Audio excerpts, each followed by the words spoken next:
গাছে প্রতিদিন নিয়ম করে পানি দিলে যেমন মরা ডালাও সতেজ হয়, তেমনি জীবন থেকে কোনো বদমাইশ মানুষ ঝইরা গেলে জীবনটাও ঠিক ফুলে ফেঁপে ওঠে।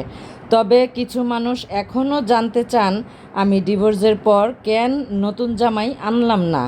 সেই সিক্রেট আর আজকের শক্ত মুরগির যুদ্ধ দেখতে হলে পুরো ভিডিওটা শেষ পর্যন্ত দেখতেই হবে আপুরা ভাইয়ারা। আসসালামু আলাইকুম আপুরা ভাইয়ারা, আশা করি যেখান থেকে আজকের এই গোলমেলে ব্লগটি দেখতেছেন সবাই অনেক ভালো আছেন। সকাল সকাল ঘুম থেকে উঠেই আমার এই প্রিয় গাছগুলোকে একটু পানি খাওয়াচ্ছি।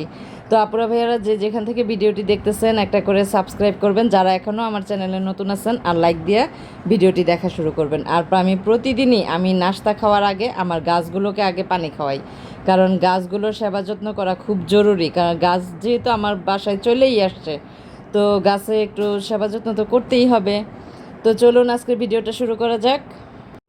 তারপরে ভাইরা গাছগুলো পানি দিয়ে আমি চলে যাব রান্নাঘরে নাস্তার জন্য।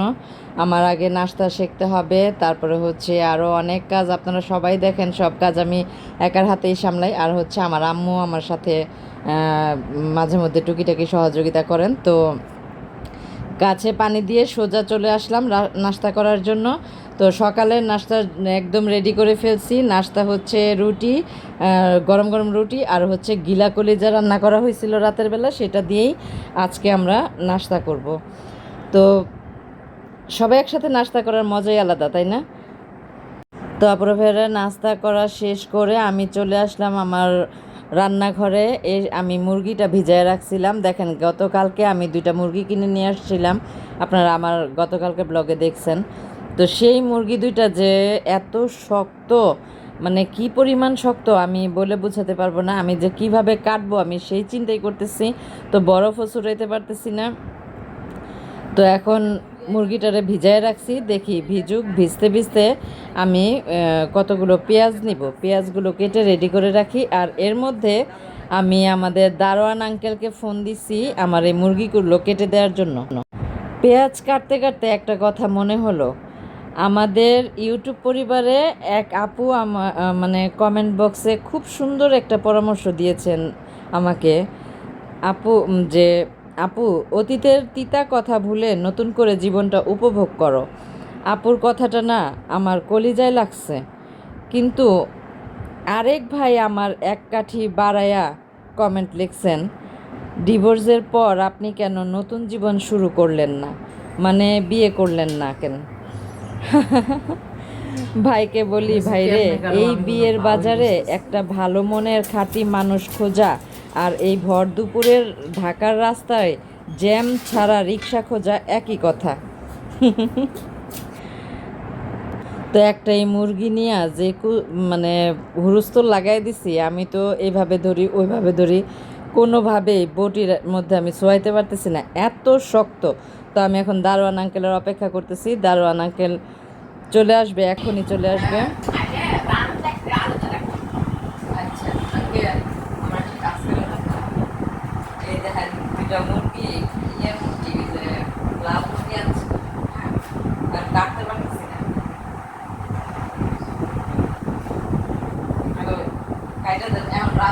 রাত্রেবেলা খাই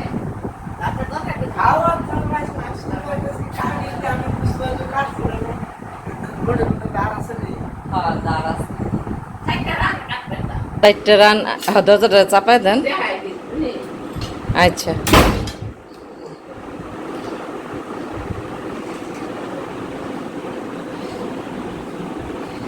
মুরগি কাটছেন কোনো সময় আপনি?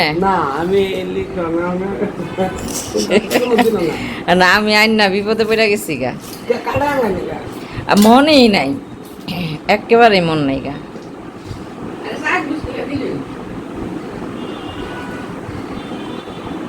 তো আঙ্কেল মাংস কাটতে কাটতে না আমি একটা কাজ করতেছি, যে পেঁয়াজগুলোকে কষায় নিতেছি, কারণ মাংসটা রাঁধতে এমনিতেই অনেক দেরি হয়ে যায়, তাই মাংসটাকে কষায় নিতেছি। এদিকে আঙ্কেল মশলা কষায় নিতেছি, আঙ্কেল মাংসটা কাটুক। তারপরে ভাইয়েরা একটা কথা বলি, যে প্রথমবার একটা ভুল মানুষের হাত ধরে যে শিক্ষা হয়েছে না, তাতে দ্বিতীয়বার হুট করে আবার কোনো তের ধর মানুষের পাল্লায় পড়ার কোনো শখ আমার নাই। একবার সেকা খেলে মানুষ যেমন গরম দুধও ফু দিয়ে খায়, আমার অবস্থাও ঠিক তেমন। এখন ঠিক তেমন।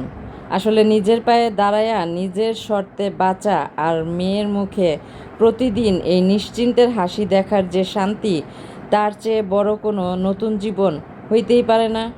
ভালোবাসার নামে ধোঁকা আর অশান্তির সংসার করার চেয়ে না নিজের জন্মদাতার বাড়িতে রাজকন্যার মতো থাকা অনেক বেশি গৌরবের। কি বলেন আপুরা ভাইয়ারা, ঠিক না?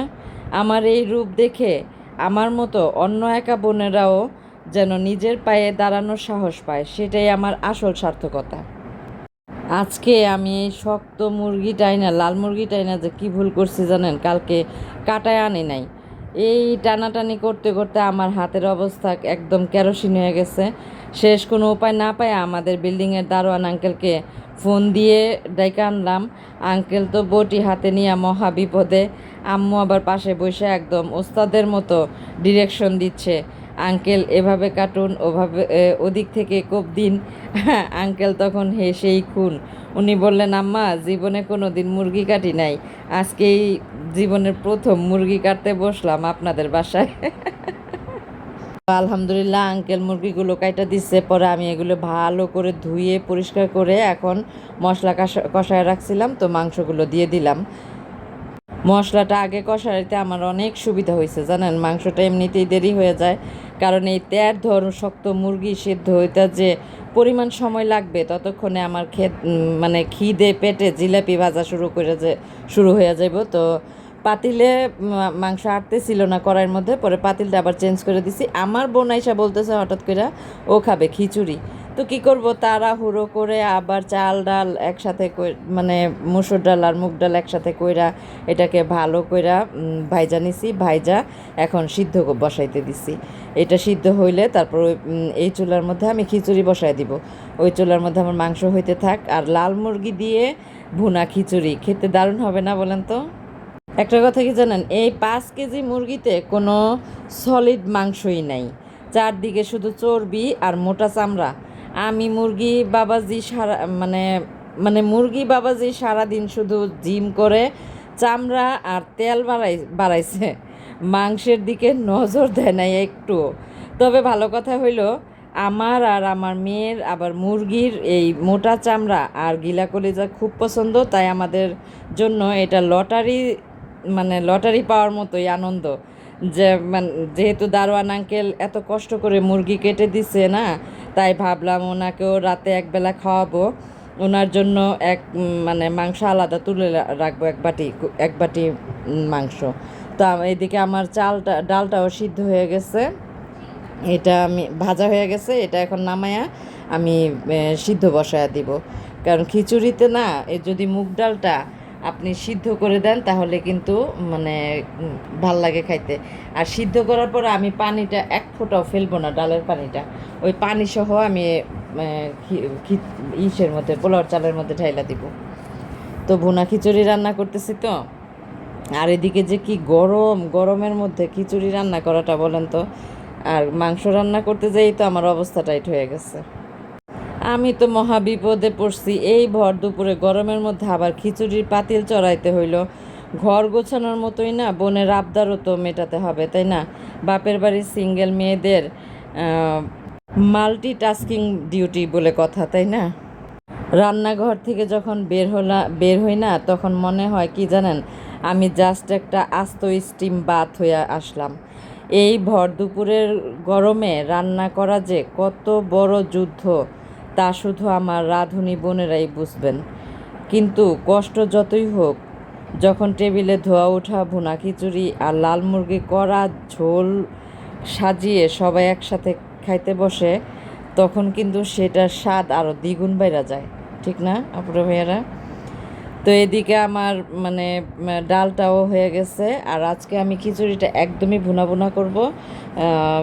আর আমি না সবসময় যখন খিচুড়ি রান্না করি বা পোলাও রান্না করি, তখন একদম পরিমাপ মতো পানি দিই।